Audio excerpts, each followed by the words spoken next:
guys. So, thank you for your introduction. So my name is Zinsmeister. I'm a third semester MBA here at Suffolk.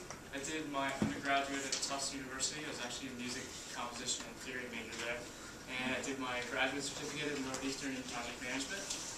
I worked for about 3 years as a sound designer in interactive media, and I ended up getting laid off with many other people in 2009.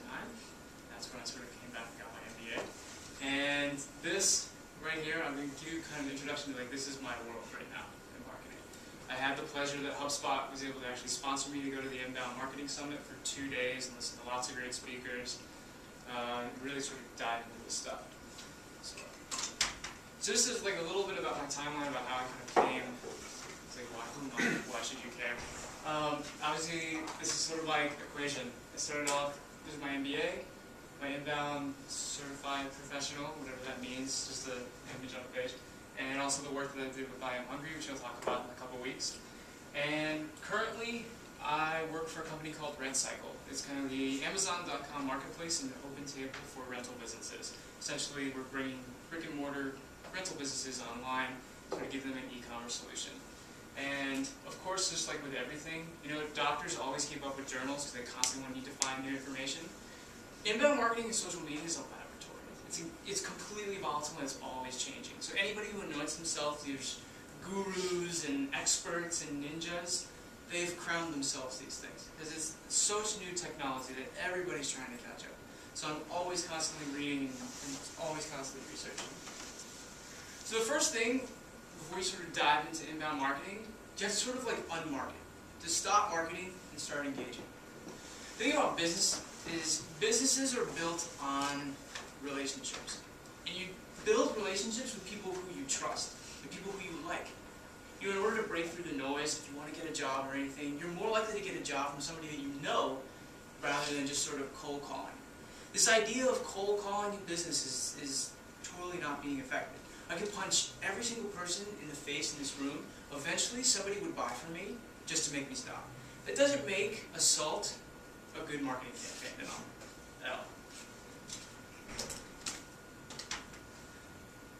So the idea is that you see this sort of symbol a lot with HubSpot, the magnet. It's all about the sort of pull versus push strategy, where I talk about how you're really trying to bring people into your business, and the idea that HubSpot creates a hub which is based around your blog, which we'll sort of talk about in a little bit more detail. So what is outbound marketing? These are sort of all the old sort of media. It's television, telephone, direct mail, email, newspapers. So what's really happening is that we kind of live in the on-demand nation. We're like the T-bone nation. Everything we want to be, pay-per-view. So we're finding ways to get around this marketing. We're T-boning past commercials. We have our iPods, and we're the music that we choose. We're recycling direct mail. Email has spam filters. All this sort of stuff. So how are you able to sort of reach your customers in new ways now that this sort of outbound, sort of disruptive type of marketing is really that effective?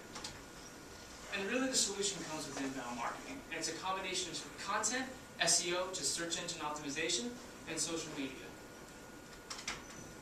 The great news about inbound marketing is it's not only useful for corporations who have existing marketing departments, but these are brilliant solutions for entrepreneurs who don't have a large budget. The thing about large corporations, they can always outspend you on outbound marketing. They'll always be able to buy TV ads and radio spots. But if you're just a startup company, you have to use your head. And that's what inbound marketing really, really plays to. These are some numbers just from HubSpot, showing you some sort of inbound marketing just sort of actually is going to be profitable. All the numbers that I'm showing you, by the way, the graphs, this is all research done by HubSpot, so it's all from their market research team. You can sort of see, when the economy goes down, one of the first places that companies are really starting to cut is their marketing budget. Once the economy goes bad, it's the businesses, in an allergic reaction, we have to do more with less. And that's, not only the outcry of the entrepreneur, but really what's starting to happen now. And you're really starting to see this type of success happen with these sort of inbound marketing techniques. So just some sort of key questions that you sort of ask to get started. Are you regularly creating new and stay-with content? Am I optimizing my content for search and social media? Are you promoting your content? And are you converting? These are sort of just like you have the 4 Ps of the marketing mix, this is kind of like the 4 Ps without the Ps of inbound marketing. And it's Create, optimize, promote, convert, and analyze. So we're going to start with create. The great things about inbound marketing is like people who are creative, this is their chance to shine. You know, coming from a media production background, this stuff is really exciting to me. So if you're a video maker, or you're a writer, or a blogger, you have to stop thinking like an advertiser, because now every single person is a publisher. An author, a big favorite of mine, Mitch Joel, says, every single person is their own media channel. Which is true. You have a YouTube channel, you have a blog, you're broadcasting content all over the place. And that's really what companies are really starting to do now. Broadcasting content and starting to think about, well, what can we offer people of value to sort of draw them in, thinking of that magnet. And as I sort of talk a little bit more, we'll talk about some of the specifics of content and sort of content creation. So obviously, the idea is to publish everything everywhere. There's a plethora of social media channels, and they all are appropriate for different types of conversations. You know, Facebook is, you know, that's the jeans and the t-shirt where you're having a conversation in a bar. You can smell a marketer from a mile away on Facebook. As soon as you use, like, nobody wants to go on Facebook and be like, what's your ROI? Or like using buzzwords. You'll get hidden, you'll get ignored. It's just not a great place. But there are different types of conversations that you can have on Facebook.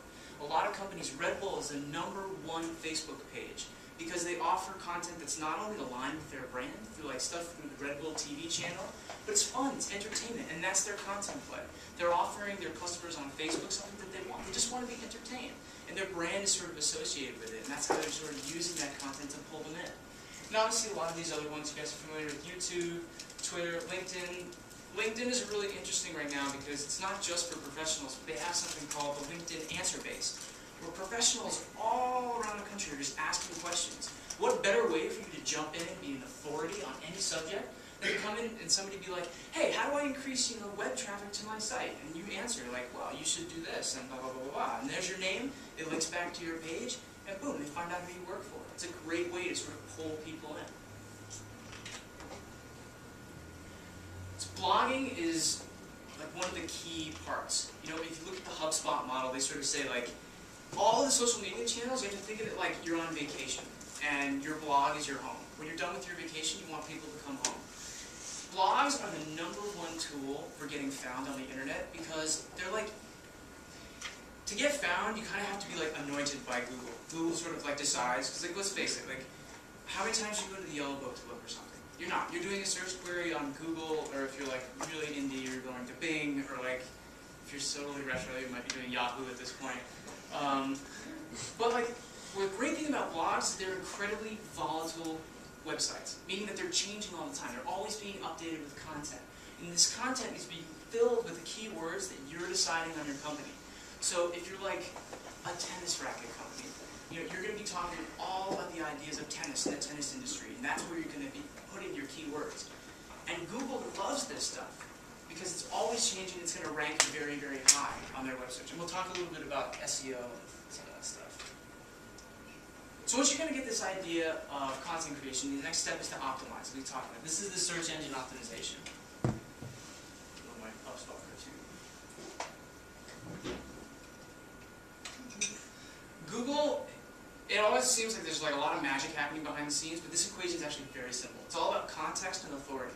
So like when you write a research paper for school, you're citing different things, whether they're from like books or websites that you use or anything like that. And those cite, because you're citing, you're bringing authority to your work.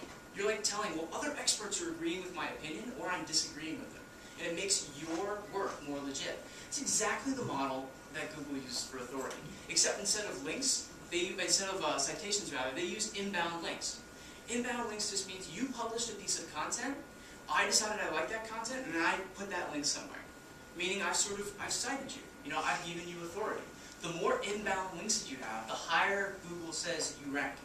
And this is the idea of context. This is where it's sort of like, there are things that you do on-site, and this is where context, and then off-site.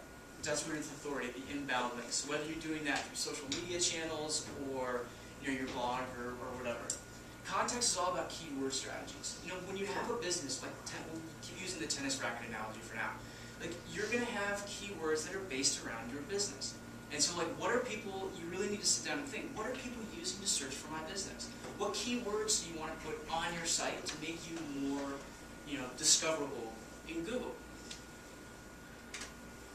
And this is just kind of like basic outline of what some of the SEO looks like on pages. You know, what's in your page title, a clean URL. This is key for like what you're trying to do. Like, your URL shouldn't be completely random. If you're a dog food company, like having being yippieehooray.com is not going to like do a lot for you. But if it's like dog food, etc., or something like that, Google really likes that because it sees, okay, now you're using keywords, and now we can like make it so if somebody is online being like, what's the best dog food, your site's going to come up, which is really, really key because people who are searching online, like people are just like, they know more than the salespeople now. They know what they want, they've done the research. And like as marketers and inbound marketers, you're targeting those people with these types of keywords because they're totally ready to buy. And you want to make sure that your site goes up first. Also stuff like headers and content, and obviously the description, all sort of keyword rich. One really key thing, Google cannot see pictures, it can't see video, and it can't see audio. Not yet. So when you're putting up pictures, there's this type of thing called alt text, and all that is a description of your picture. It is again just another way that it sort of searches through your website to determine like, okay, well this person's searching this, we want to provide them with relevant content. Because that's like the holy grail of Google, that's how they want to serve their customers. So just like I talked before, it is determine what inbound links. Sort of inbound links versus web pages, we sort of talked about. This is a scatter plot to show you that the more inbound links you have, the more relevant and more searchable you are. So you move fast, create, optimize, and now it's time to promote.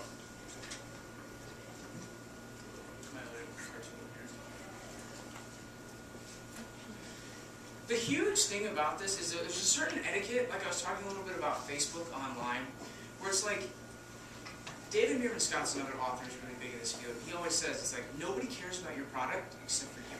And it's really true. So the idea is like when you're thinking about creating content as a business, you want to talk about your industry. You want to talk about like, what are the pain points of my customers? What can I provide them? What problems can I solve for them? Because then you're providing them education, you're enriching, or you're entertaining. They're taking that and it's going to pull them back to your site. And you can start to sort of convert that traffic into sales. I spent 2 days at the Inbound Marketing Summit, and I guarantee like 80% of the people there have no idea how to do regular SCP that you learn in marketing. Like, what's awesome about the fact that you guys are in business school, and like I'm finishing my MBA, is like all of the basics like SCP and the 4 Ps, and like understanding your core business strategy is super, super important. And like the social media stuff, like eventually, this is all going to catch up, and people are going to actually be like, oh, well, we converted all these people on Facebook, but like it didn't do anything because who were you talking to? Who was your target audience? You're creating content. Who do you want that content to be directed to? Who are the people that you actually want to bring to your site? So this is just different types of examples that HubSpot sort of gives about how they're sort of engaging presence. Examples of Twitter, their Facebook, comments. Comments are awesome. They're like, if you're a business and you want to, especially for PR, and you want to reach journalists and bloggers are obsessed with the comments. Like they love reading what people wrote.